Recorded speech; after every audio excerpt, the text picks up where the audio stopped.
The phone in Casey Brooks's hand felt like it weighed 1,000 pounds. 9 years old, and she was hiding in her bedroom closet, pressed against winter coats that smelled like her mother's perfume, and something else now, something sharp and metallic that might have been fear. Her fingers trembled so badly that typing was nearly impossible, each letter requiring 3 attempts before it registered on the cracked screen.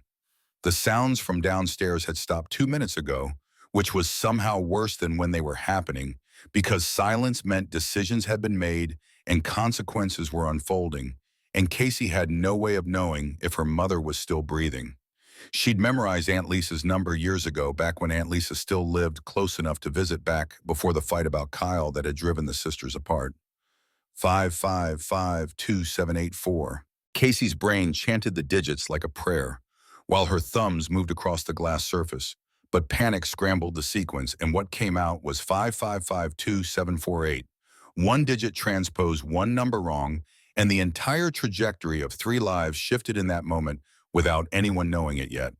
The message she typed came in fragments, words appearing and disappearing as autocorrect tried to make sense of terror translated into text. Please help. He broke my mom's arm. Mom won't wake up. I'm scared. Casey hit send before she could second-guess the words, before she could wonder if they made sense or provided enough information or sounded like the kind of thing adults took seriously when it came from a 9-year-old girl who still slept with a stuffed rabbit named Mr. Hops. The message disappeared into the void with that soft whoosh sound that meant it was gone, irretrievable, floating through cellular towers and data networks to land somewhere Casey believed was safety, but was actually a stranger's phone 23 miles away in a building she'd never heard of, called The Forge. Downstairs in the kitchen of 1247 Elm Street, Rachel Brooks lay on linoleum that had been ugly brown this morning and was now decorated with her blood in spreading patterns that looked almost artistic if you didn't think about what they meant. Her left arm bent at an angle that defied anatomy, bone visible through skin that had split when Kyle twisted with enough force to snap the radius clean through. The pain had been white-hot for approximately 11 seconds before shock kicked in and turned everything gray and distant, like she was watching her own body from somewhere above the refrigerator. She could hear Casey moving upstairs, could hear the closet door that always creaked, no matter how many times Rachel asked Kyle to oil the hinges back when asking Kyle to do things didn't result in screaming or broken furniture, or nights when he disappeared for 72 hours and came back with eyes that looked through her instead of at her. Rachel tried to call out, tried to form her daughter's name with a mouth that felt stuffed with cotton, but what emerged was just a sound animal and raw, and not language at all. The timeline that had led to this moment stretched back 2 years to a dive bar on the east side of Millbrook, where Rachel had gone with coworkers to celebrate someone's birthday, and Kyle Brennan had been everything she thought she needed. Confident in the way of men who've never been told no, funny, in a sharp-edged way that felt exciting after years of safe suburban dating, and attentive in a manner that she'd mistaken for genuine interest, instead of recognizing as the hyper-focus addicts bring to new sources of supply. He'd listened to her talk about raising Casey alone after her husband died in a highway accident when their daughter was 3, had nodded in all the right places when she explained about working 2 jobs to cover rent and daycare and the endless small expenses that accompany childhood. He'd offered help that felt like partnership instead of the trap it actually was. 8 months he'd been living in her house. 8 months of watching the mask slip piece by piece until what remained was a 32-year-old man whose addiction controlled every decision and whose violence emerged whenever the addiction felt threatened. Tonight, the emergency fund Rachel kept in a coffee can under the sink had been the flashpoint. $847 saved one agonizing shift at a time, money that was supposed to be for Casey's school clothes and the car insurance premium due next week, and maybe, if there was anything left, a birthday cake next month when Casey turned 10. Kyle had wanted that money, had demanded it in a voice that went from pleading to menacing in the space between 2 breaths, had grabbed her when she said no, had twisted her arm when she tried to pull away, had kept twisting even after the crack echoed through the kitchen like a gunshot and Rachel started screaming, had only stopped when he looked down and saw bone and blood and understood somewhere in his drug-scrambled brain that he'd crossed a line that couldn't be uncrossed. Then he'd run, because cowards always run when consequences appear. The front door had slammed at 9:44 p.m. his footsteps pounding down the wooden porch steps that Rachel kept meaning to repair, his shadow disappearing into darkness that swallowed him whole, and left Rachel alone with her shattered arm and her daughter upstairs and the creeping realization that she might actually die on her kitchen floor, while Casey hid in a closet waiting for someone to fix this. 23 miles northwest across Millbrook, Marcus Stone sat in the main room of the forge, surrounded by brothers who'd earned their patches through years of proving they understood what the Iron Wolves Motorcycle Club actually stood for. The building didn't look like much from the outside, weathered brick and small windows, and a parking lot that could accommodate 40 bikes when the full chapter assembled. But inside it was home, in the way home was supposed to feel when you'd spent the first half of your life learning that family by blood wasn't guaranteed to mean safety or love or anyone giving a damn whether you lived or died. Blade, they called him, though the legal name on his driver's license was Marcus Stone, and the military records gathering dust in some government file cabinet listed him as Corporal Stone Marcus J., honorably discharged after 3 tours doing things he still dreamed about when he slept, which wasn't often. 47 years old with a gray-streaked beard and arms covered in ink that told stories if you knew how to read them. President of the Iron Wolves Millbrook chapter for 12 years, which meant his word was law within these walls, and his judgment determined whether the club thrived or crumbled. He was reviewing next month's charity ride schedule when his phone buzzed against the scarred wooden table, the vibration causing his coffee mug to rattle. Unknown number, probably spam or a wrong number, or some kid whose friends dared them to call random contacts as a prank. Blade almost ignored it, almost let it go to voicemail, but something made him pick up the device and swipe the screen to read the message that had just arrived from a number he didn't recognize. The words hit him like a punch to the solar plexus. Please help. He broke my mom's arm. Mom won't wake up. I'm scared. 12 words that painted a picture so vivid and so horrifying that Blade felt his blood pressure spike and his jaw clench, and every combat instinct he'd developed in 3 tours of Afghanistan start screaming that someone was in danger and required immediate extraction. This wasn't spam. This wasn't a prank. This was a child in crisis reaching out blindly in the darkness, and that message had landed on his phone instead of whoever it was supposed to reach, which meant he had a choice to make in the next 30 seconds that would determine whether he was the kind of man who acted when action was needed or the kind who found reasons to look away when looking away was more comfortable. Blade's thumb was already moving, calling the number back, holding the phone to his ear, while his other hand went up to signal Doc Rivers across the room that something was happening. Doc saw the gesture and the expression on Blade's face and immediately started moving toward the table. Decades of military service teaching him to read urgency and body language before words ever got involved. The phone rang twice before a small voice answered, and the sound of it, the terror and the youth, and the desperate hope all tangled together made something crack in Blade's chest that he'd thought was permanently calcified. The girl was crying so hard she could barely breathe, hitching sobs that came from somewhere deep and traumatized. Hello, Blade forced his voice into something gentle, something that wouldn't add fear to what this kid was already experiencing. Hey there, sweetheart. My name's Blade. I got your message. I need you to tell me where you are. Okay, can you do that for me? Silence except for breathing and tears, then the small voice came back confused and terrified in equal measure. Who are you? Where's Aunt Lisa? I need Aunt Lisa. Understanding clicked into place. Wrong number. The message was supposed to go to an aunt, probably family, probably someone this kid trusted. Instead, it had bounced to him a stranger, a biker, someone who had no reason to be receiving desperate texts from frightened children at 9:50 on a Tuesday night. I know, baby. I know you were trying to reach your aunt, and the message came to me instead. But that's okay.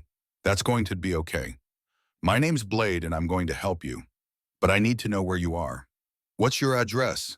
He could hear her trying to think through the panic, trying to retrieve basic information while her world fell apart. Doc was beside him now, hand on Blade's shoulder, reading the situation from one side of the phone conversation and already knowing this was going to be one of those nights that changed things. 1247 Elm Street.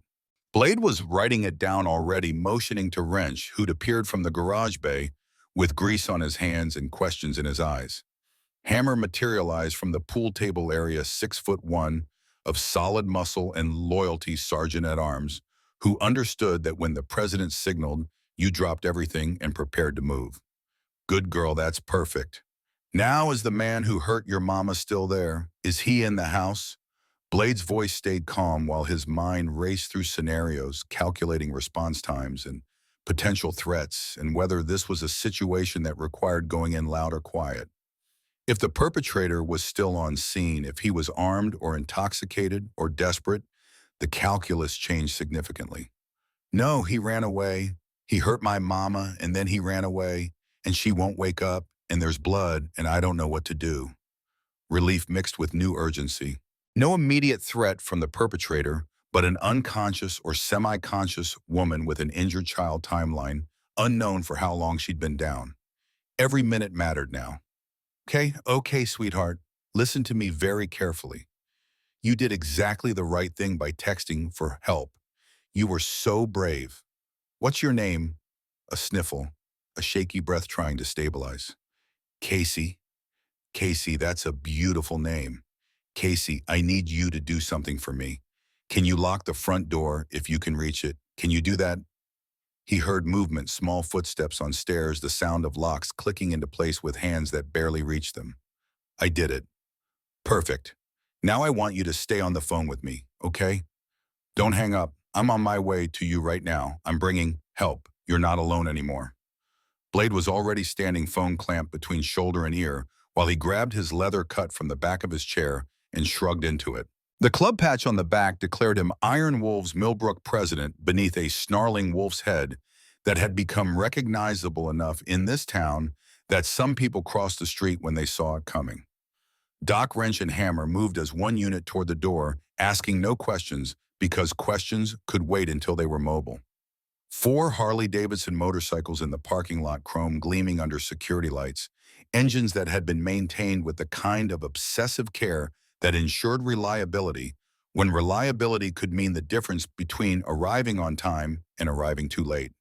Blade swung onto his bike phone, still pressed to his ear, Casey's breathing on the other end of the line, his only confirmation she was still there. Casey, baby, you still there? I'm here? Good, I'm coming. You hear that sound? That's me and my brothers. We're coming to get you. Stay on the phone with me, sweetheart. Tell me about your mama.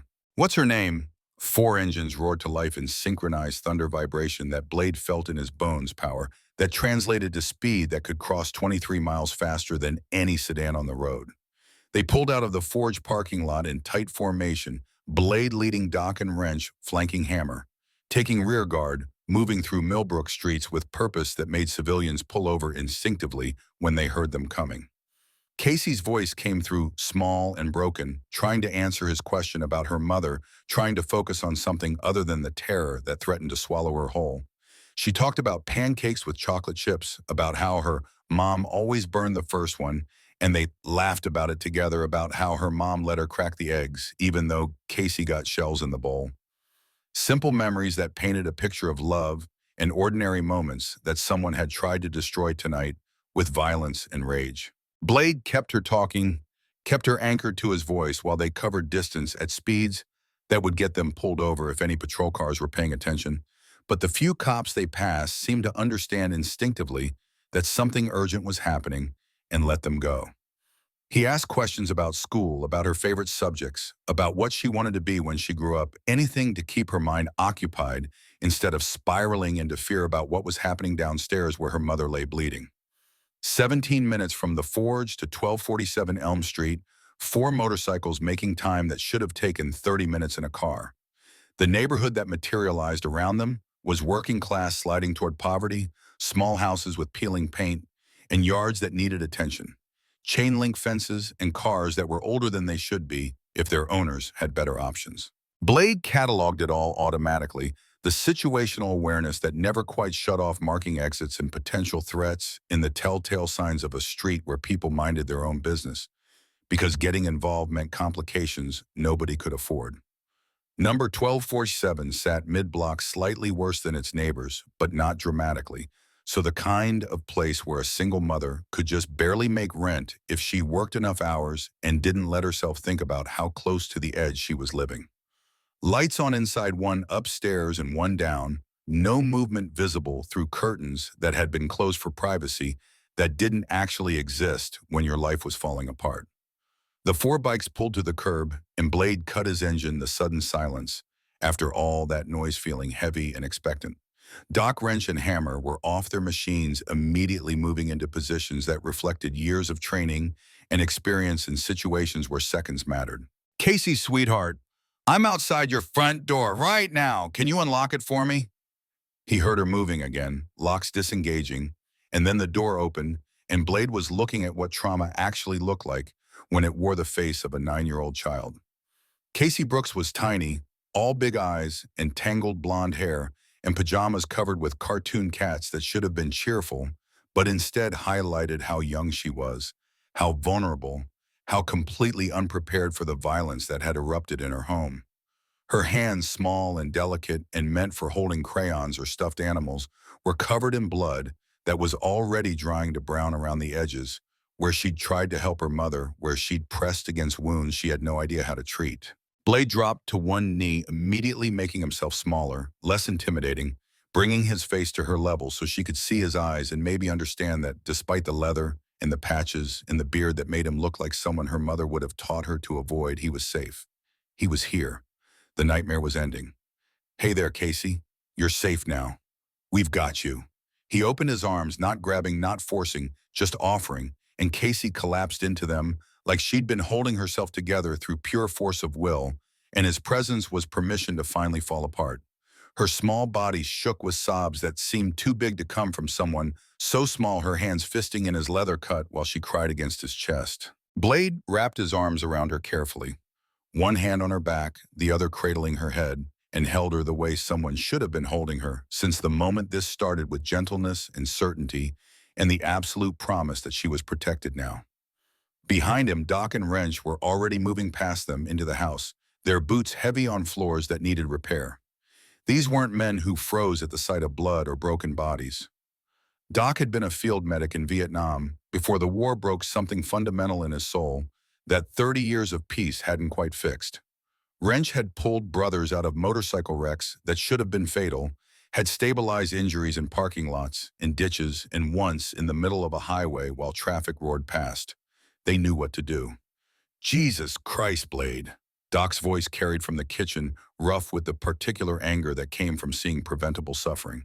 Blade couldn't see from the doorway, but he could imagine, could fill in the details from Casey's description and a career's worth of experience with violence in its various forms. She's breathing, pulse is weak but steady, compound fracture left, radius significant blood loss. Wrench, get me something clean for pressure on this wound.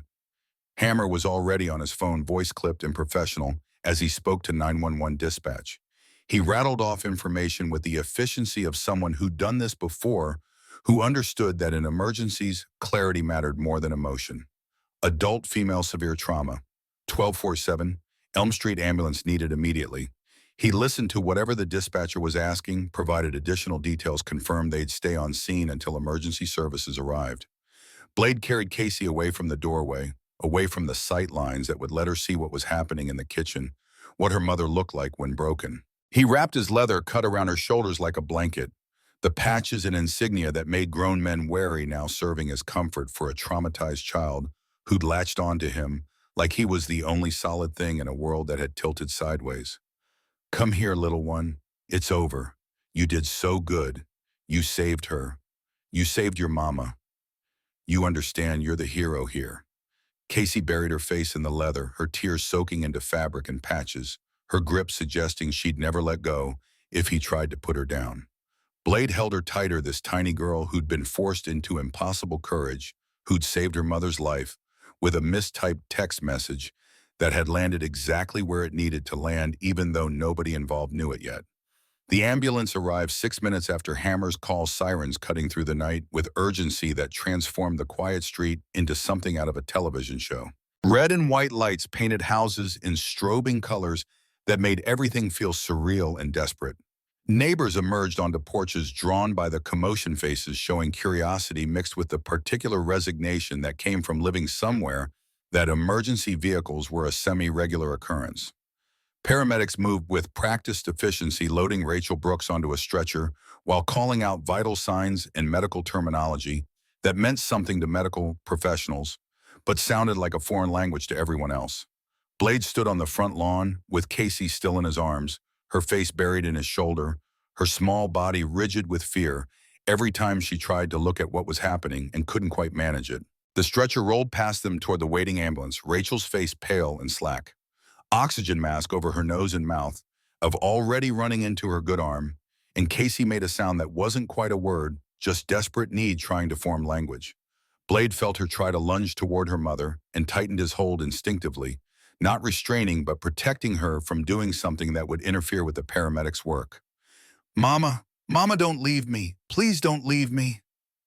The wail that tore from Casey's throat cut through every other sound in the scene, pure anguish, from someone too young to understand medical procedures or the difference between unconscious and dying.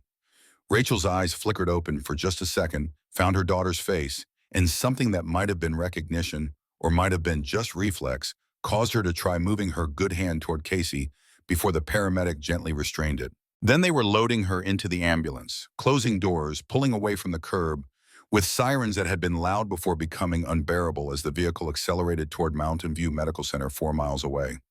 Casey screamed after them, her voice breaking on pleas that came too late and wouldn't have changed anything anyway, because ambulances didn't wait for 9-year-olds to finish saying goodbye when saving lives required speed. Detective Sarah Holland arrived 11 minutes after the ambulance departed, pulling up in an unmarked sedan with the kind of casual authority that suggested she'd been doing this job long enough that domestic violence scenes at 10:30 on a Tuesday night didn't faze her anymore. 42 years old with gray starting to show in brown hair, she kept pulled back severely. 16 years working sex crimes and domestic violence for Millbrook PD, enough experience to have seen patterns that would turn most people's stomachs if they really understood how common this kind of violence was. She climbed out of her car with a notepad already in hand, her eyes moving across the scene and taking in the 4 motorcycles, the bikers in leather cuts marked Iron Wolves, the blood-covered child being held by someone who looked like Central Casting's version of a dangerous criminal. Holland's hand moved instinctively toward her badge, not her weapon, but the symbol of authority that would establish who was in charge here before anyone got the wrong idea about power dynamics. "Which one of you called this in?" Her voice carried that particular blend of professional courtesy and underlying suspicion that cops developed when dealing with subjects who didn't fit neat categories of victim or perpetrator. Hammer raised a hand, his expression neutral, but not hostile, understanding that cooperation in this moment would establish better rapport than challenging her authority. "I made the 911 call. We responded to a text message from the child requesting help." Holland's skepticism showed immediately in the way her eyebrows drew together and her mouth tightened. Bikers didn't just respond to random texts from endangered children. There was always a connection, always an angle, always something that would make sense once you dug into the details and found whatever criminal enterprise or personal relationship or territorial dispute had actually motivated their presence. "What's your connection to the victim?" Rachel Brooks, age 30, single mother, no priors. Kyle Brennan, age 32. Multiple drug arrests, 2 prior domestic violence complaints that were dropped. "What's your involvement in here?" Blade shifted Casey slightly in his arm, careful not to disturb her now that she'd cried herself into exhausted stillness against his shoulder. His voice stayed calm, neutral, understanding that Holland was doing her job and defensive posturing would only make her more suspicious. "No connection. Never met Rachel Brooks or Kyle Brennan before tonight. Got a text message at 9:47 from an unknown number. Kid asking for help. Said someone broke her mother's arm. I called the number, talked to the girl, got this address, and came." Holland's expression suggested she was hearing words but not believing them, that this explanation felt too simple, too clean, too convenient for the actual messy reality of how criminal enterprises operated. She pulled out her own phone, made a note, her eyes never leaving Blade's face. "You're telling me you received a text from a child you've never met, dropped everything, grabbed 3 of your club members, and rode across town to help complete strangers. And you expect me to believe there's no other involvement here?" "Ma'am, check my phone. The message is time-stamped 9:47 p.m. We were on scene by 10:03. 16 minutes from text to arrival. Call log shows I stayed on the phone with Casey the entire ride, keeping her calm, making sure she was safe. That's all documented." Blade carefully shifted Casey again, pulling his phone from his pocket with his free hand and holding it out toward Holland.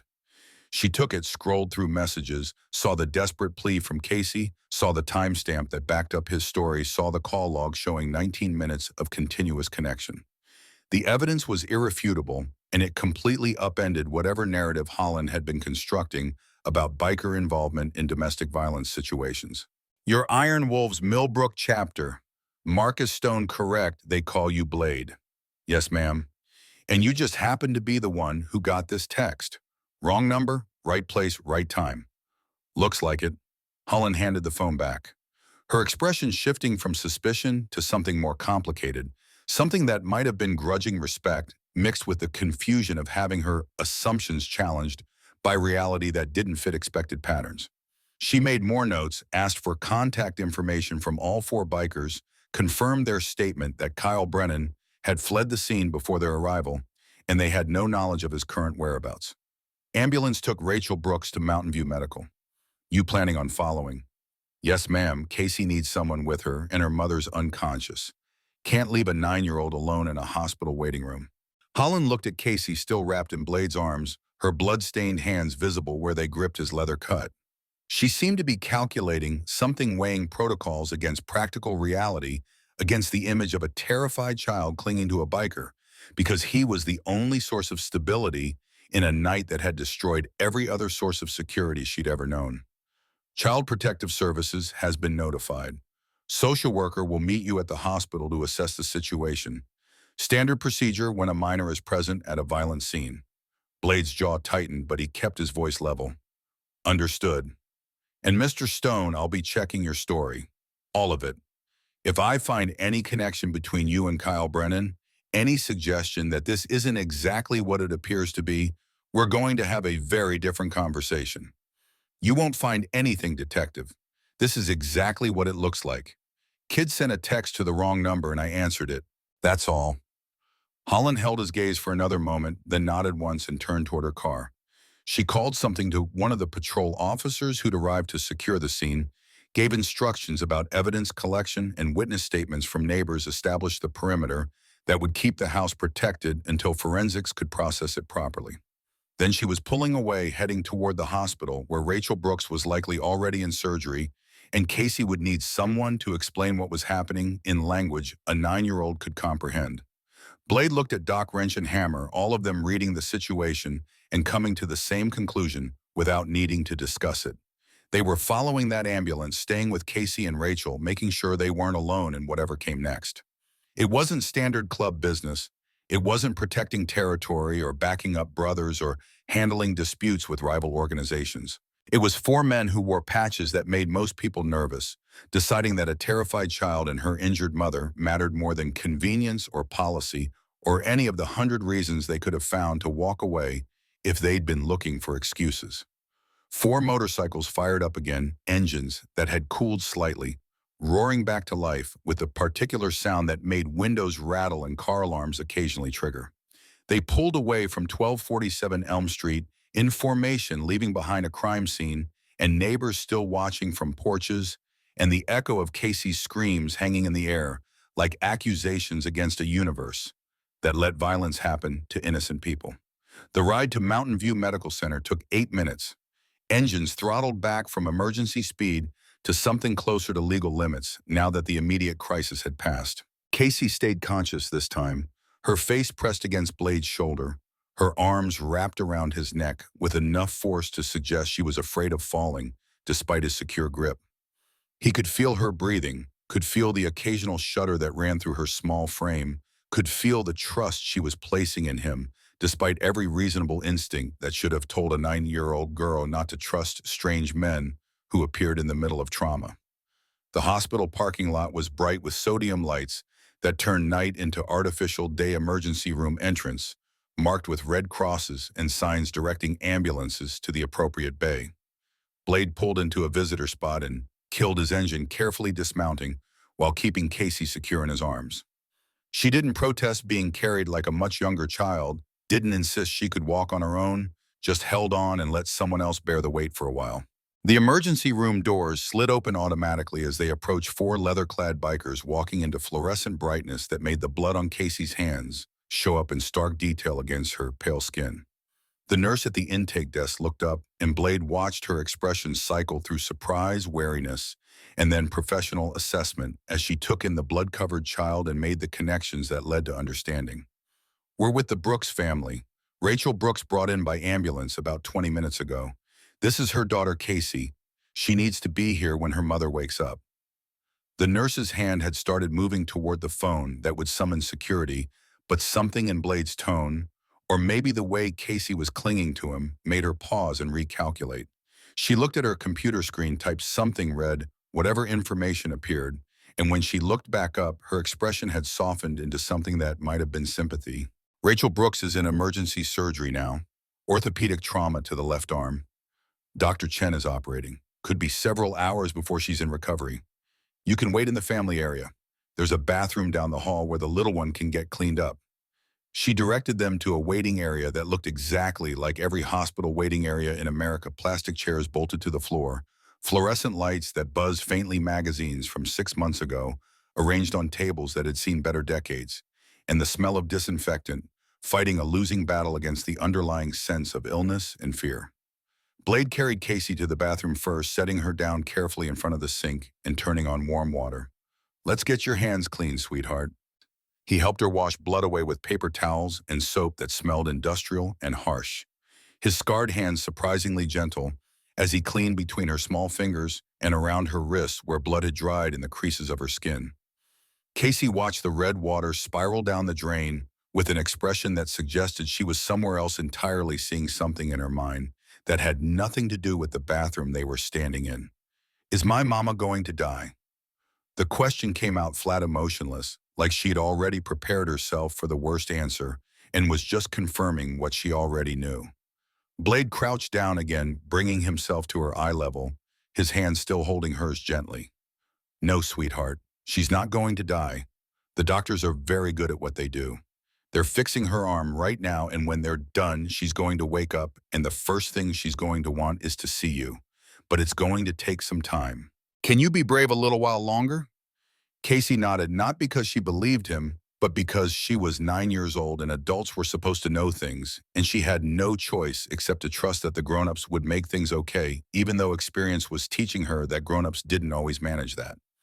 Blade dried her hands carefully, then led her back to the waiting area where Doc had claimed a corner, with 4 chairs arranged in a defensive position that gave them a view of the entire room.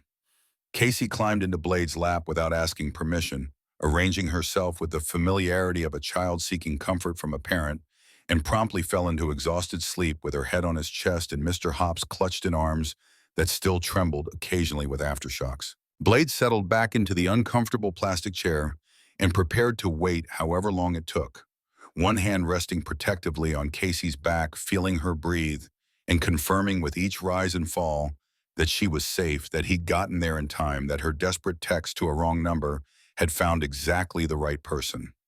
Doc appeared with coffee at some point, pressing a foam cup into Blade's free hand without speaking. Wrench checked with the nurses every hour for updates on Rachel's surgery. Hammer stood near the entrance, casual but alert, marking every person who entered or exited and ensuring nobody approached their corner without being noticed first. They kept vigil the way soldiers kept watch, understanding instinctively that their presence mattered, even if they couldn't do anything to speed the surgery or ease the trauma or change what had already happened. At 1:47 a.m., Detective Holland arrived with a woman in a gray pantsuit who carried a briefcase and the particular air of someone whose job involved making difficult decisions about other people's lives.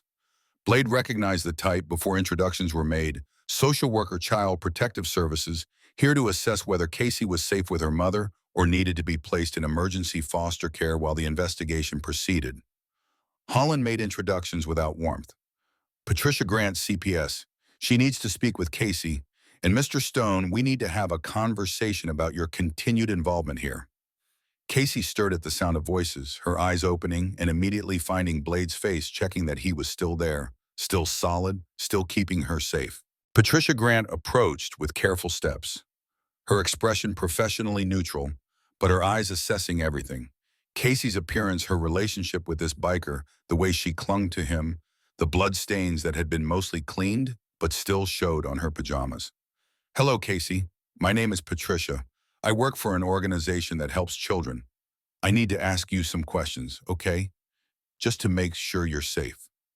Casey's grip on Blade tightened immediately, fear flooding back into her face. Her voice came out small and desperate. I want to stay with Uncle Blade. The title landed like a papa in the quiet waiting room. Uncle Blade, a designation she'd given him after knowing him for less than 4 hours, a relationship she'd constructed in her mind because she needed family and he'd shown up when family should have. Patricia's eyebrows rose slightly, her professional assessment clearly noting this attachment and filing it away as something that required further investigation. Casey, I need you to come with me for a little while, just to talk. Your Uncle Blade can stay right here. He's not going anywhere. Blade felt Casey's panic spike, felt her small body go rigid with the particular fear of abandonment that came from watching stability disappear repeatedly until you learned not to trust that anyone would stay. He made a decision that was probably going to cause problems with both Holland and Grant, but felt more important than avoiding complications. I'm staying with her. She's been through enough tonight. She doesn't need to be interrogated alone by strangers. Grant's expression hardened into something that might have been offense or might have been the practiced response of someone whose authority was being challenged. Mr. Stone, I appreciate your concern, but you're not family. You have no legal standing here. Casey needs to be assessed by a professional, and that assessment needs to happen without influence from interested parties. Interested parties, I'm the one who saved her and her mother tonight.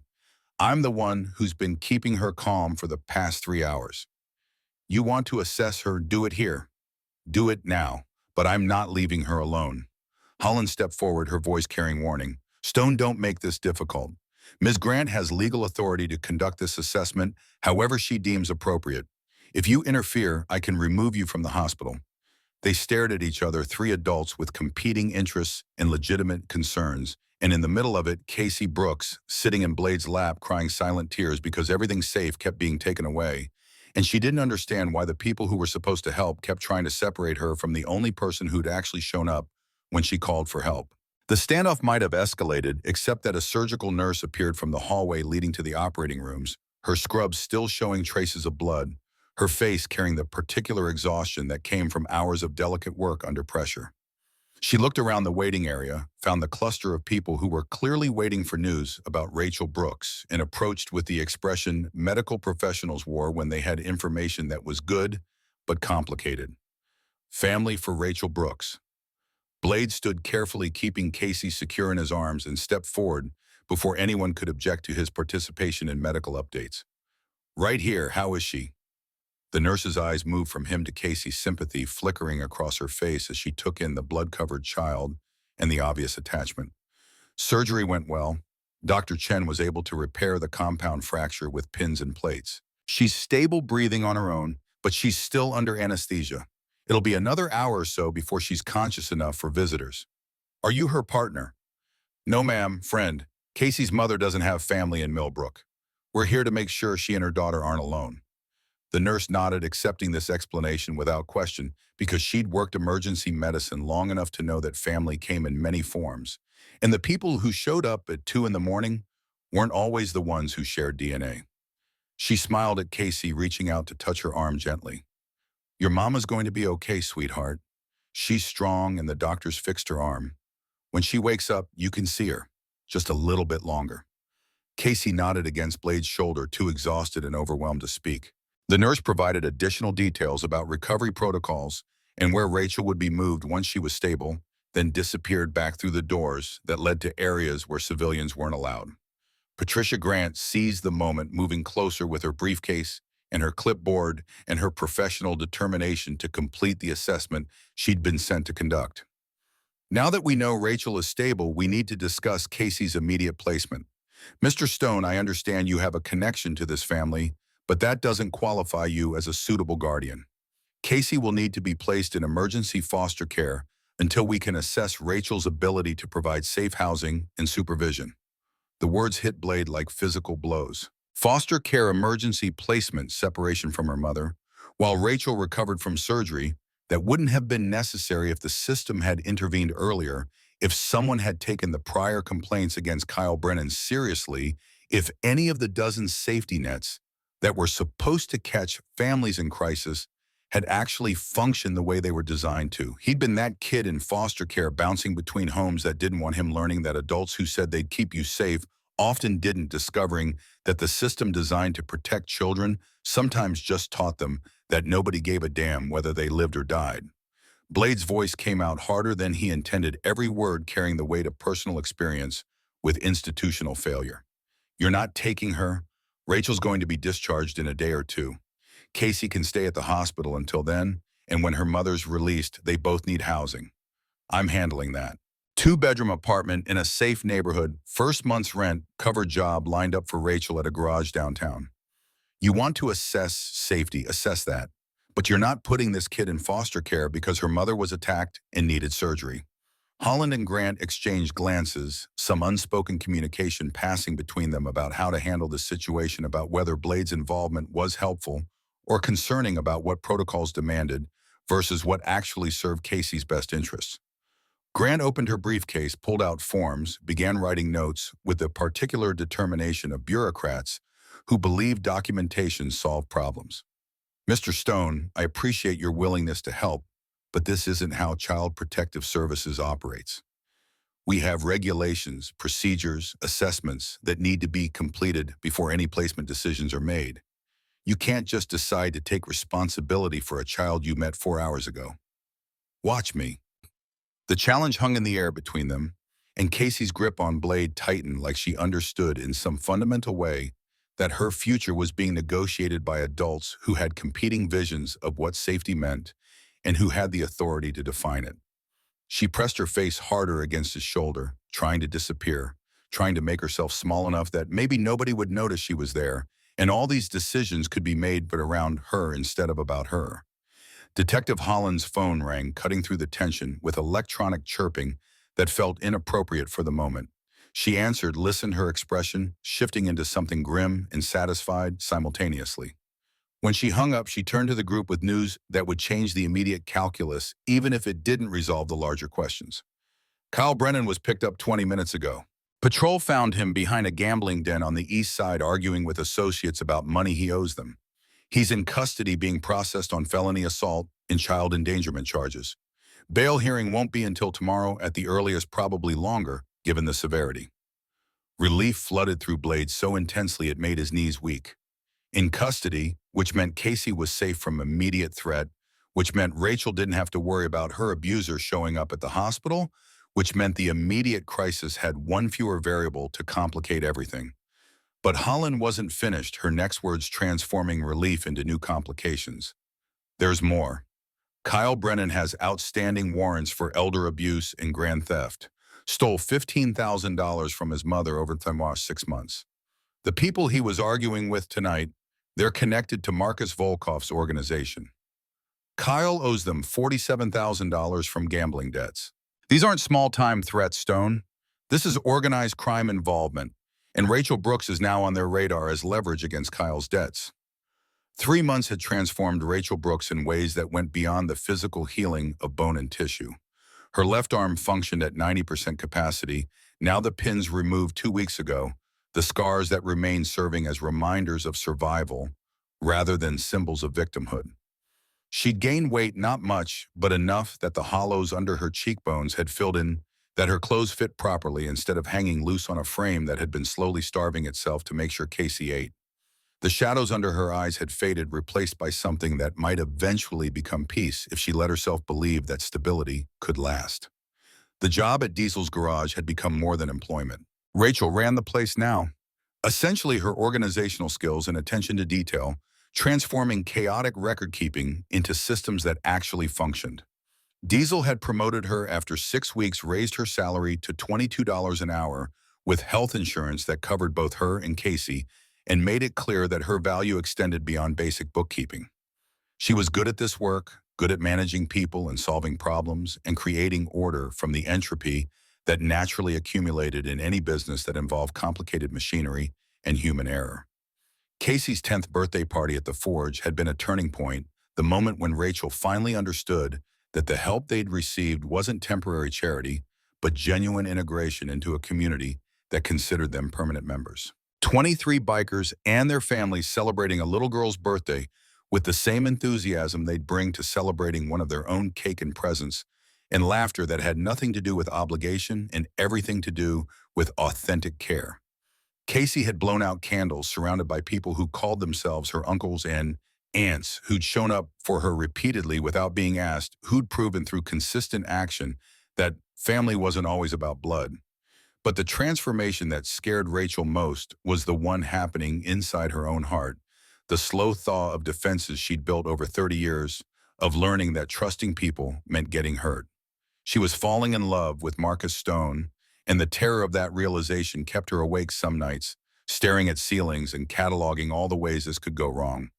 Kyle had seemed safe at first, too charming and attentive and exactly what she thought she needed, and look how that had ended. How could she trust her judgment when her judgment had nearly gotten her killed?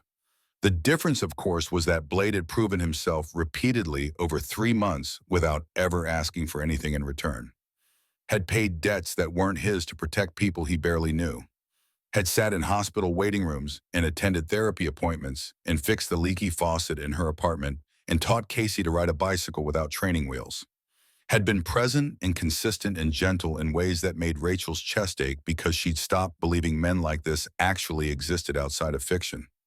They were having dinner at her apartment on a Thursday evening, the three of them squeezed around a table that was slightly too small but felt exactly right when Casey dropped the question that had apparently been percolating in her 10-year-old mind for weeks.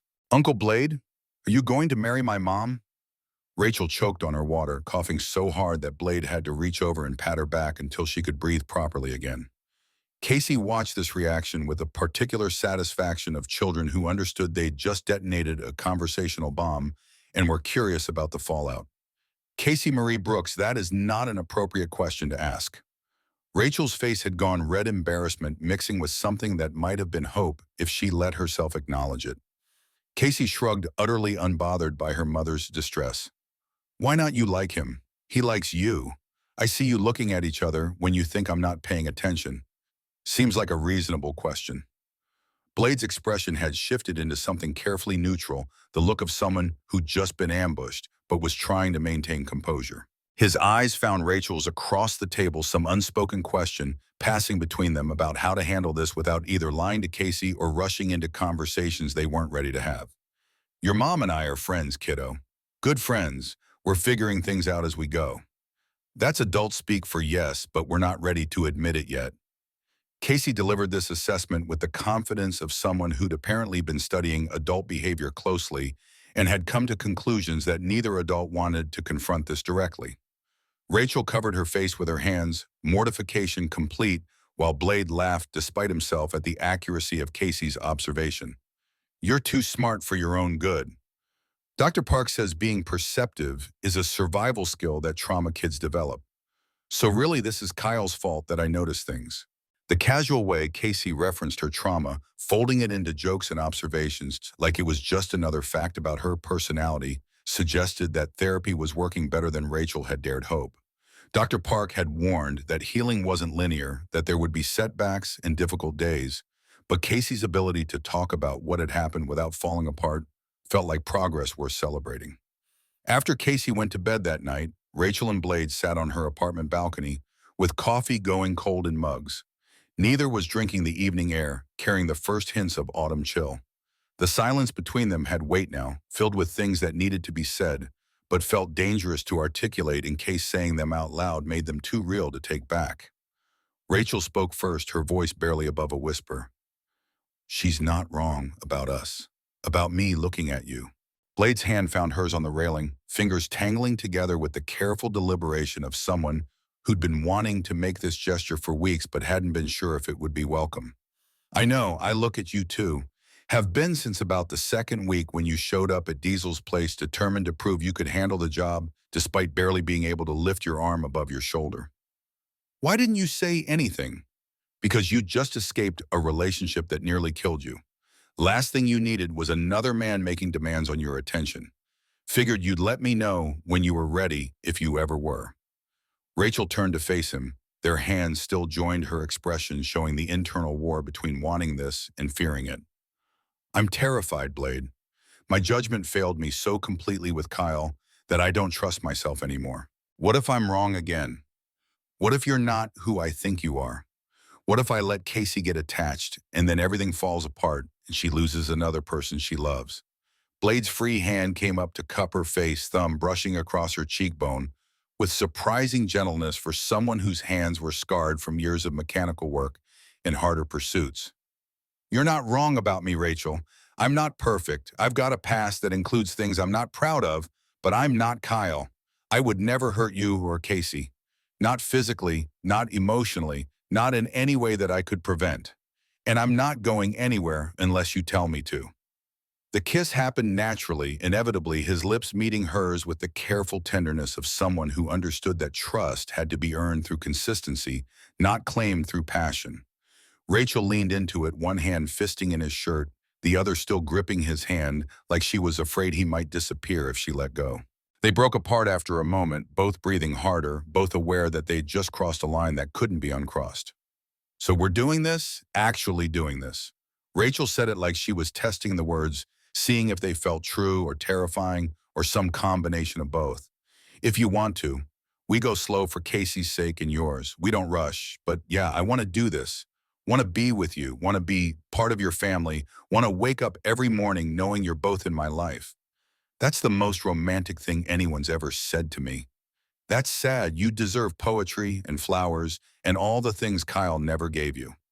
Rachel laughed, the sound slightly shaky but genuine. I don't need poetry. I need someone who shows up. Someone who does the dishes without being asked and reads bedtime stories to my daughter and doesn't run when things get hard. You've been doing all of that for 3 months. That's better than poetry. They sat on the balcony until midnight talking about futures and fears and the logistics of building a relationship while parenting a traumatized child and navigating the complexities of motorcycle club culture. Rachel made Blade promise they'd take it slow, that they wouldn't move in together or make major changes until Casey felt secure that his primary role in their lives would remain Uncle Blade until Casey decided she wanted something different.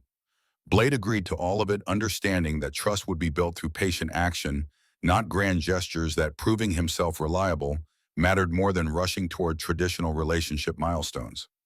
Kyle Brennan's trial began 5 months after the attack, winter settling over Millbrook, with the kind of cold that made breathing painful and turned morning commutes into exercises in surviving frozen roads and failing heaters.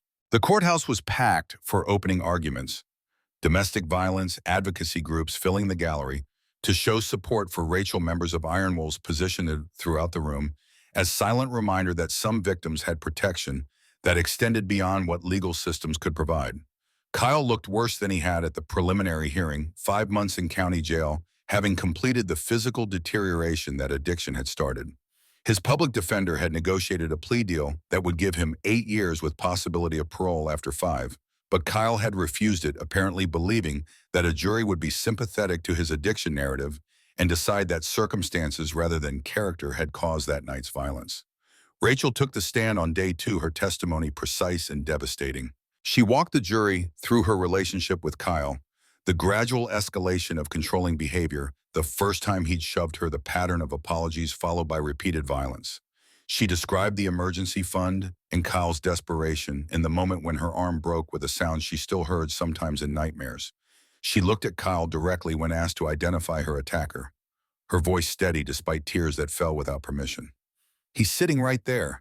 That's the man who shattered my arm and left me bleeding on my kitchen floor while my 9-year-old daughter hid upstairs terrified for both our lives. Kyle's attorney, Jennifer Wells, tried to establish that Rachel had known about Kyle's addiction and chosen to stay, implying that accepting risk meant accepting consequences. The prosecutor objected before Wells could finish the question. Judge Mitchell sustained it, but the implication hung in the air anyway. Rachel's next answer came without prompting, directed at the jury rather than at opposing counsel. I stayed because I believed in second chances. I stayed because addiction is a disease, and I thought love could help him heal. I stayed because leaving felt more dangerous than staying, and I left when he nearly killed me. None of that means I deserved what happened. None of that makes what he did okay. The gallery erupted in applause before Mitchell could gavel it down, 2 deputies moving forward to restore order. Blade sat in the back row with Doc and Hammer, his hands clenched into fists, every instinct screaming to intervene in a situation where the woman he loved was being forced to relive her worst trauma while the man who'd caused it sat 20 feet away. Casey testified via recorded deposition, Dr. Park present, to provide support. The video played in a courtroom that had gone absolutely silent. She described hiding in her closet, hearing her mother scream, finding Rachel unconscious in a pool of blood. She explained about the text message about trying to reach Aunt Lisa, but getting the number wrong, about Uncle Blade answering and coming to save them. Her voice remained steady, through most of it breaking only when asked to describe what she thought would happen to her mother. I thought she was going to die. I thought Kyle killed her and I'd be alone and nobody would ever know because he ran away and left us there. I thought I'd failed to save here. The jury foreman, a woman in her 50s with the exhausted expression of someone who had heard too much human cruelty over the past week, wiped her eyes openly. Two other jurors followed suit. Kyle's attorney had no questions for Casey, apparently understanding that cross-examining a traumatized child about her mother's near death would destroy any remaining sympathy the jury might harbor for her client. The defense rested after 3 days of testimony that focused almost entirely on Kyle's difficult childhood, his struggle with addiction, his mental health issues that had gone untreated. Wells was competent and dedicated, but she was trying to make a case from materials that couldn't support the weight of 8 felony charges and a defendant who projected zero remorse for what he'd done. Kyle took the stand against his attorney's advice, apparently believing he could charm a jury the way he'd charmed Rachel in that bar 2 years ago. It went badly from the first question. Kyle claimed he hadn't meant to hurt Rachel, that it was an accident, that he'd been high and didn't remember most of what happened. The prosecutor, Amanda Chen, destroyed him on cross-examination with forensics, showing the angle of force required to cause Rachel's injury with expert testimony about how compound fractures didn't happen accidentally with Kyle's own previous arrests, and the pattern they established of violence, followed by minimizing excuses. Mr. Brennan, you testified that you don't remember breaking Rachel Brooks's arm because you were intoxicated, but you remember running away afterward, correct? I was scared. I panicked. You were scared, but you weren't so intoxicated that you couldn't make the decision to flee instead of calling for help. You weren't so impaired that you forgot how to operate a door or navigate streets. You were lucid enough to recognize you'd done something terrible and chose to protect yourself instead of the woman you claimed to love or the child you'd left terrified in her bedroom. Kyle had no answer that didn't make him look worse. His testimony collapsed under the weight of his own contradictions, and by the time Chen finished with him, even his attorney looked like she wanted to put distance between herself and her client. The jury deliberated for 90 minutes, returning with a verdict that surprised nobody who had actually paid attention to the evidence. Guilty on all counts. Felony assault, child endangerment, elder abuse, grand theft. Kyle's face went white when the foreman read the verdict, the reality apparently finally penetrating that consequences had arrived and weren't negotiable. Sentencing happened a week later, the courtroom equally packed despite the foregone conclusion. Judge Mitchell had a reputation for harsh sentences in domestic violence cases, having decided early in his career that breaking women's bones required breaking the perpetrator's lives in return. He listened to victim impact statements from Rachel from Casey via another recorded video from Diane Brennan's sister, who testified about how her nephew had destroyed his mother's final years. Rachel's statement focused not on Kyle but on Casey and the work required to help a child feel safe again after watching violence destroy her home. She talked about nightmares and therapy and the slow process of rebuilding trust in adults, about how her daughter still checked locks compulsively and startled at raised voices. She didn't ask for a specific sentence, but her implication was clear. Kyle Brennan needed to be removed from society long enough that Casey could grow up without fearing he'd return. Mitchell sentenced him to 10 years in state prison, no parole eligibility for 7 years.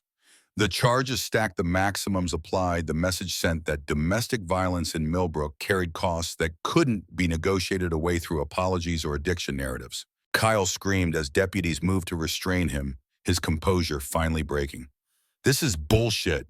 That bitch got those bikers to lie about everything. I'm the victim here." The outburst cost him any remaining sympathy and probably added time for contempt. But Rachel didn't care. She sat in the gallery with Blade beside her and felt closure arrive in the form of a man in orange scrubs being dragged from a courtroom while still protesting that none of this was his fault. Outside in the cold January air, reporters clustered again with questions about how it felt to get justice, whether she felt safe now. What message this verdict sent to other domestic violence victims. Rachel answered briefly, Blade's presence at her elbow, making it clear she wouldn't be bullied into extensive interviews. Justice feels like being able to breathe. It feels like my daughter not having to be afraid anymore. And the message I hope other victims hear is that help exists if you're brave enough to ask for it, even if that help comes from unexpected places. The footage played on local news that evening, Rachel's face calm and strong, Blade visible over her shoulder in his leather, cut the visual juxtaposition, challenging convenient narratives about who helped victims and who society should fear. The Iron Wolves Millbrook chapter got more positive press from that single news clip than from years of charity work. Public perception shifting slightly toward understanding that motorcycle clubs existed on more complex moral terrain than popular culture typically acknowledged. Spring arrived slowly in Millbrook winter, reluctant to surrender its grip, but by April the world had transformed into something green and hopeful. Casey finished fourth grade with straight A's, and a comment from her teacher that she was the most improved student of the year, her confidence and focus having returned after months of therapy and stability. She'd made friends, real friends, who came to the apartment for sleepovers and invited her to birthday parties and treated her like any other kid instead of damaged goods requiring careful handling. Rachel had saved enough for a security deposit on a small house, 2 bedrooms with an actual yard where Casey could play, but she'd been hesitant to commit to the expense until Blade pointed out that building equity made more sense than paying rent if she planned to stay in Millbrook long term.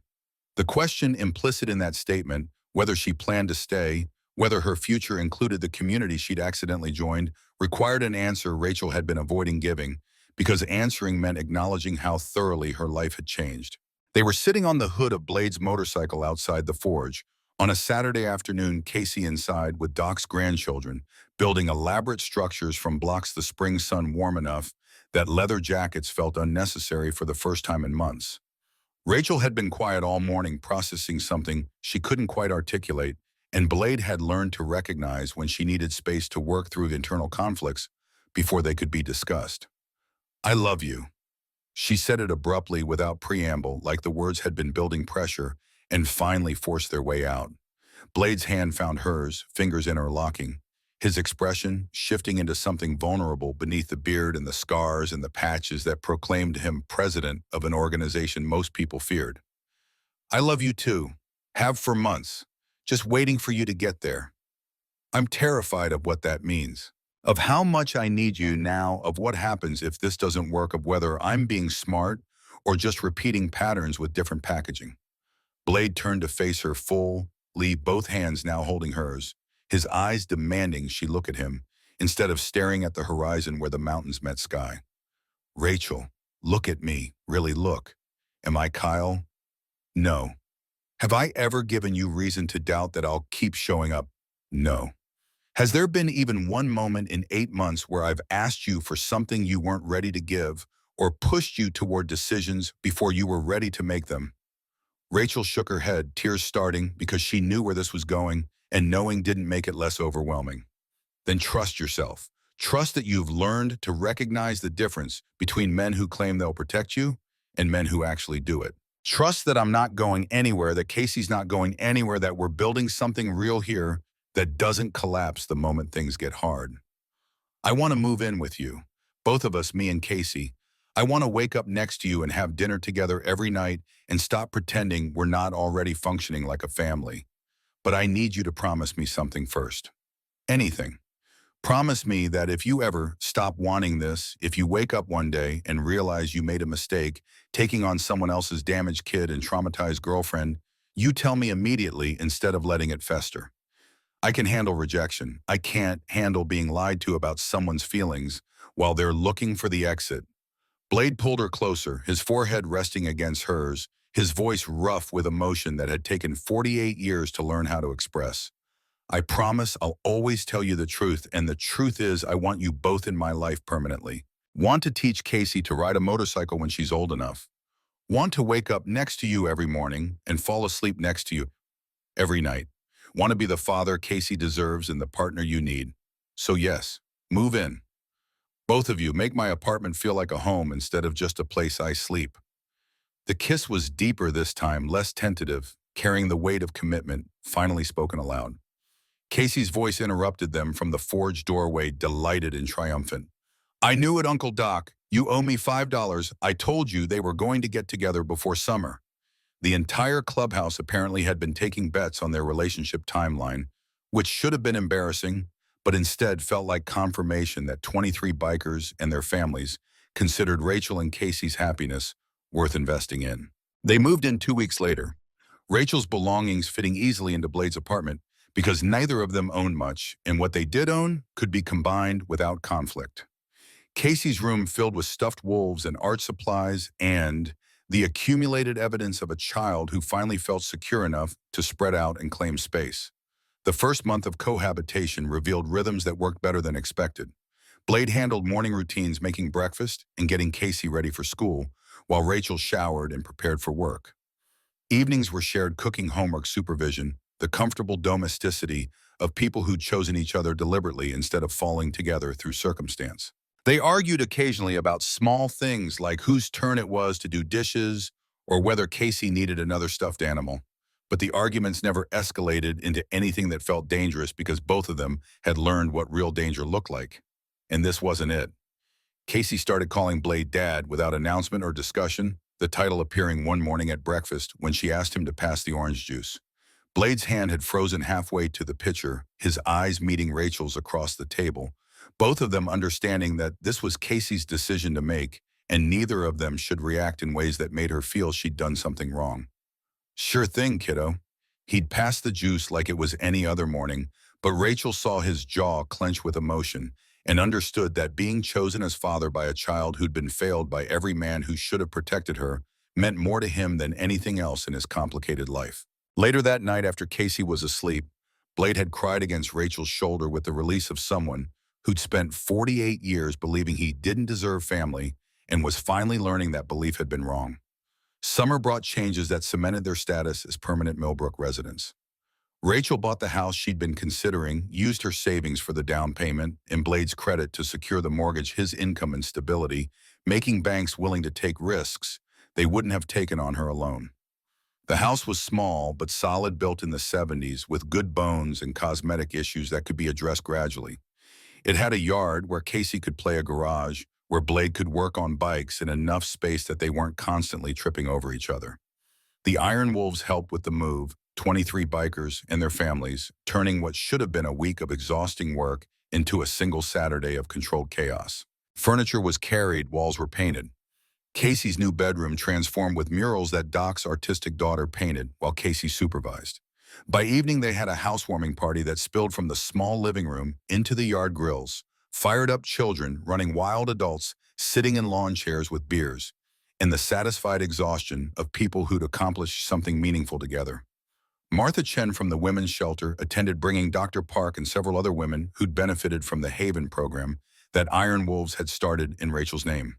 The program provided temporary housing, job placement assistance, and protection for domestic violence survivors, funded by the club and run with the same efficiency they applied to motorcycle maintenance. Rachel had been hesitant when Blade first proposed using her story as the foundation for something larger, worried about privacy and exposure, but she'd eventually agreed that if her trauma could prevent other women from experiencing similar violence, the invasion of privacy was justified. Patricia Grant showed up unexpectedly, no longer in her CPS capacity, but as someone who'd followed Casey's case with investment that extended beyond professional obligation. She pulled Rachel aside at one point during the evening, her expression carrying something that might have been vindication. I need you to know, when I assessed your situation 8 months ago, I gave you 72 hours because I thought you'd fail. I thought you'd be overwhelmed, that the bikers would lose interest, that Casey would end up in foster care within a month. I was wrong. You've built something remarkable here, and I'm glad I was wrong. Rachel accepted the apology without pointing out how devastating Grant's assumptions could have been if circumstances had been different, if Blade hadn't been exactly who he presented himself, as if the support system hadn't materialized as promised. Some battles weren't worth fighting when you'd already won the war. Casey's 11th birthday that December was celebrated twice, once with school friends at a bowling alley and once at the Forge with her biker family. The contrast between the two celebrations highlighted how thoroughly Casey moved between worlds, now comfortable with children her own age and equally comfortable with adults who wore leather and rode motorcycles and treated her like she was precious. She was thriving in ways that made Rachel's chest ache with gratitude transform from the terrified child hiding in a closet to a confident preteen who understood her worth and didn't accept less than she deserved. The birthday cake at the Forge was elaborate, 3 tiers decorated with wolves and motorcycles, and inside jokes from a year of integration into club culture. When Casey blew out the candles, she made a wish out loud instead of keeping it secret the way tradition demanded. I wish Uncle Blade would officially be my dad, like legally. So if anything happens to Mom, I don't have to go into foster care, I just stay with him. The room went silent, 23 bikers and their families understanding that Casey had just asked for something that required adult conversation about legal guardianship and permanent commitment, and all the ways that official adoption would change their already complicated family structure.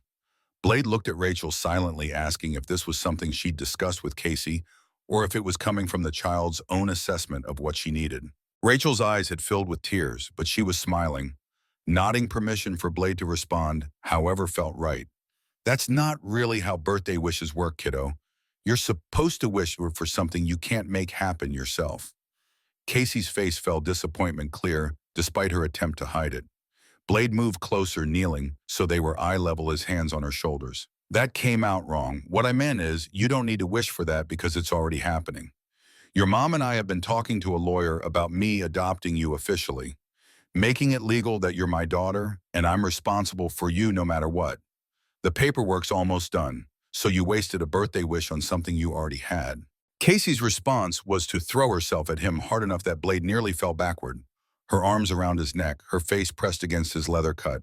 The way it had been that first night when she'd been covered in blood and terrified and trusting him with everything, despite having no reason to believe he'd earned that trust.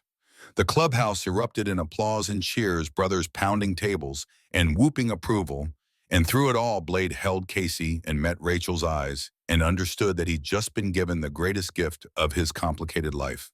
The adoption finalized 3 months later, a legal proceeding that should have been routine but felt momentous, because it represented Casey actively choosing her family instead of having family assigned to her by biology or circumstance. The judge who presided was the same Mitchell who'd sentenced Kyle, and he seemed to take particular satisfaction in signing papers that ensured the child who'd been endangered by one man would be permanently protected by another. Casey, do you understand what adoption means? It means Mr. Stone becomes your legal father. He's responsible for you and you're part of his family forever. Is that what you want? Casey's voice rang clear through the courtroom. Yes, Your Honor, Uncle Blade, I mean Dad, he's been taking care of me since the night my mom got hurt. He's been my dad for a year already. This just makes it official. Mitchell signed the papers with a flourish that suggested he didn't often get to participate in proceedings where outcomes were unambiguously positive.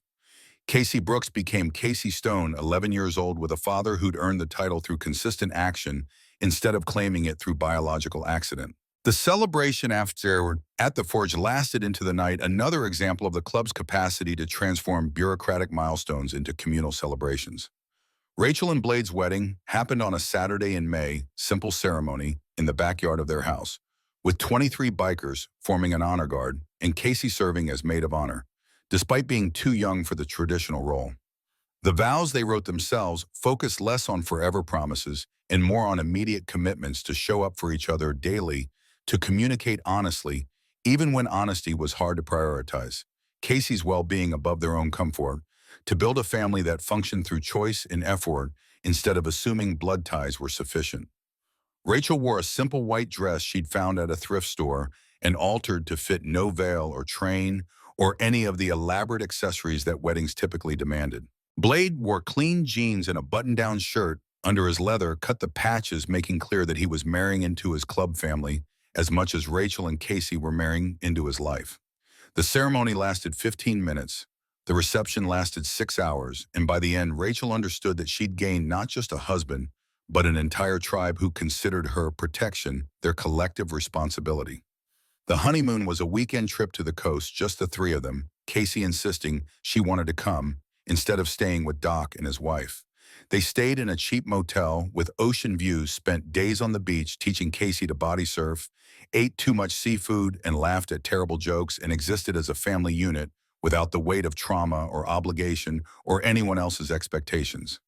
It was perfect in its simplicity, proof that happiness didn't require elaborate planning or expensive venues, just people who loved each other choosing to be present. 1 year and 3 months after Casey's desperate text had landed on a wrong number, Rachel sat in her living room watching her daughter teach Blade a complicated card game while spring rain drummed against windows. The house smelled like the cookies they'd baked earlier. Blade's motorcycle sat in the garage undergoing maintenance he'd promised to finish. Before the weekend ride, Casey's artwork covered the refrigerator in layers that required periodic culling to make space for new creations. Normal life mundane and precious, the kind of existence Rachel had stopped believing she deserved during those months with Kyle when survival was the only goal that mattered. Her phone buzzed with an incoming text from an unknown number, and Rachel's first instinct was to ignore it because unknown numbers meant spam or complications, neither of which she had patience for. But something made her open the message, some instinct that suggested this might be important. Please help. My boyfriend hurt me. I'm scared. I don't know who else to text. Rachel's heart stopped, then started again faster, her hands trembling slightly as she read the message twice more. Wrong number had to be someone trying to reach a friend or family member and transposing digits the same way Casey had done 18 months ago, the same way that had changed everything. She looked at Blade, at Casey, at the life they'd built from the ashes of that terrible night, looked at her phone and the desperate plea from a stranger who had no idea she'd just texted someone who understood exactly what she was experiencing. Rachel's fingers moved across the screen, typing a response that felt like closing a circle that had opened the night her daughter's text had found a biker instead of an ant. You've reached someone who can help. What's your address? I'm on my way. She showed the message to Blade, watched his expression shift through surprise and understanding and recognition that they'd just been given an opportunity to be for someone else what he'd been for them. He stood immediately, already reaching for his leather cut, already signaling to Doc and Hammer, who'd stopped by for dinner, the mechanism of help clicking into motion with the same efficiency it had that first night. Casey looked up from her cards, taking in the sudden activity, the familiar energy of adults preparing to respond to emergency. Someone needs help. Rachel knelt beside her daughter, brushing blonde hair back from a face that had lost its haunted quality and gained confidence that came from knowing she was safe. Yes, baby. Someone sent a text asking for help, and it came to me instead of whoever they meant to reach. Like I did, to Dad. Exactly like you did. Mommy, Casey considered this her 11-year-old mind processing the symmetry and meaning of wrong numbers that became right ones. Are you going to save them the way Dad saved us? Rachel looked at Blade, at Doc, already pulling up directions on his phone, at Hammer, checking that his first aid kit was stocked at the family she'd found through Casey's desperate text to a stranger. Yes, we're going to try. That's what families do. They show up when someone asks for help. Casey delivered this assessment with the absolute certainty of a child who'd learned through direct experience that asking for help wasn't weakness, but courage, that strangers could become family, that the world sometimes sent exactly the right person, even when you called the wrong number. She returned to her card game apparently satisfied that the adults would handle the emergency the way they'd been handling emergencies since the night everything changed. Rachel and Blade left together, his motorcycle engine roaring to life in the garage.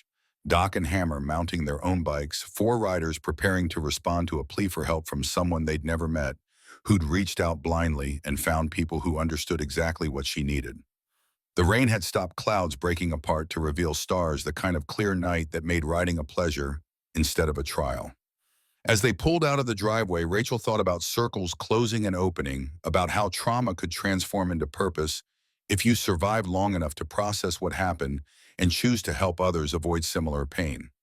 Thought about Casey safe at home with Martha Chen, who'd arrived within minutes to sit with her Casey, who would grow up understanding that family meant showing up when called, that protection was something you offered, not something you demanded in return for compliance. The address was across town, different neighborhood but similar desperation. Another woman who'd stayed too long and was finally asking for help when help might be the only thing standing between her and permanent damage. Rachel didn't know her name yet, didn't know her story, didn't know if she had children or family or resources or any of the 100 variables that would determine how help could be offered and whether it would be accepted. She only knew that 18 months ago she'd been that woman, Casey had been that child, and Marcus Stone had answered a text that wasn't meant for him because he understood that sometimes wrong numbers were exactly right.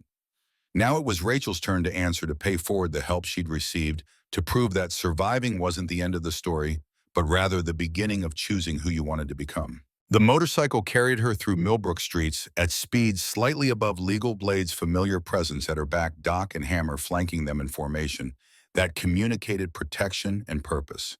They were going to help someone who needed help, would assess the situation and coordinate resources, and make sure another child didn't spend the night hiding in a closet waiting for someone to save her mother.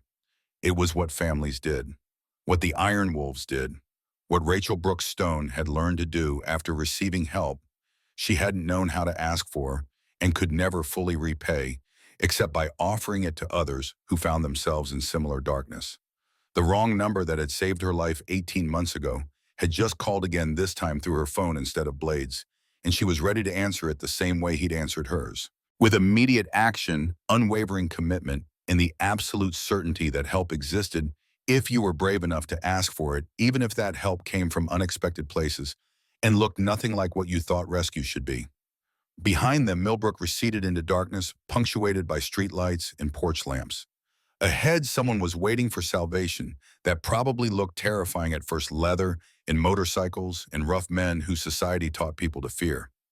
But Rachel knew what waited for that frightened woman once she got past the surface intimidation, knew the gentleness that lived beneath patches and scars, knew that family came in forms that didn't fit conventional expectations.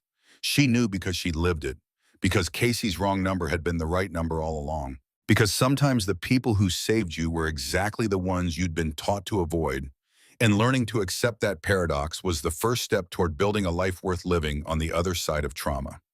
The night stretched ahead of them, full of possibility and purpose, and the particular satisfaction that came from transforming survival into service.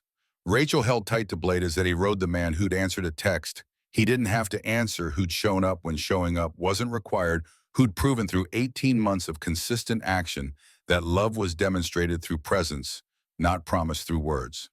And somewhere behind them, Casey Stone sat in her living room with Martha Chen finishing her card game and doing homework and existing in the safety net that 23 bikers and their families had woven around her. She'd sent a text to the wrong number and found a father. Her mother had married that father and found a purpose. And now together they were answering someone else's desperate call, continuing the cycle of help that had saved them both. Wrong number, right answer. Family created through choice instead of blood, through showing up instead of claiming obligation, through the simple recognition that everyone deserved the chance to survive long enough to discover that survival was just the beginning of the story, not the end.